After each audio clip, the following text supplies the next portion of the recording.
Alors moi, je m'y suis mise il y a 5 ans, à la naissance de mon fils. Et je trouvais jamais ce que je voulais. C'était jamais, il manquait une petite odeur parce que les produits étaient bien, mais ça sentait pas, ou il y a plein de choses qui me plaisaient pas.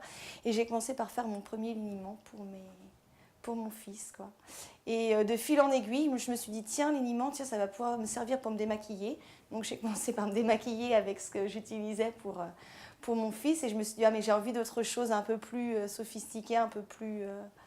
avec des propriétés bien spécifiques, et c'est à partir de là où j'ai commencé à faire, et puis je suis tombée dedans. Ça va de la crème pour le visage, au gommage, au gel douche, au shampoing, aux produits pour faire la vaisselle. J'avais envie de consommer, faire attention à ma façon de consommer.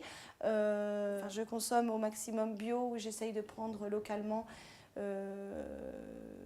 Déjà pour manger au départ, et je me suis dit, il n'y a pas que ça, il faut, voilà, il n'y a pas que ça, il n'y a pas que bien manger, il faut aussi faire attention à ce qu'on se met sur la peau. Donc voilà, c'est parti de là en fait.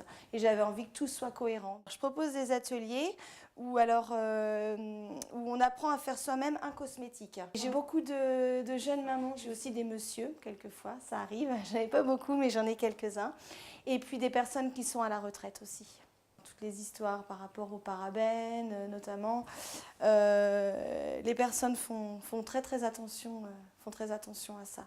Et quand on leur dit qu'effectivement il y a le parabène et qu'il faut faire attention parce qu'il n'y a pas que le parabène en conservateur, il y a aussi des conservateurs qui peuvent être tout aussi nocifs, mais on n'en parle pas ou on n'en parle pas encore, eh bien ça leur fait d'autant plus peur, et elles se disent... D'autant plus que fabriquer ces cosmétiques soi-même, eh bien on est sûr de tout maîtriser et de mettre des conservateurs par exemple naturels, et mettre des produits naturels, ne pas utiliser de silicone, etc. et ne pas utiliser de produits nocifs. Être sûr de ce qu'on met dedans en fait. Dans les produits ménagers, on a souvent une crème pour le four, un produit pour les toilettes, un produit pour la salle de bain, et que finalement on regarde, c'est quasi tous les mêmes, c'est pratiquement tous les mêmes produits.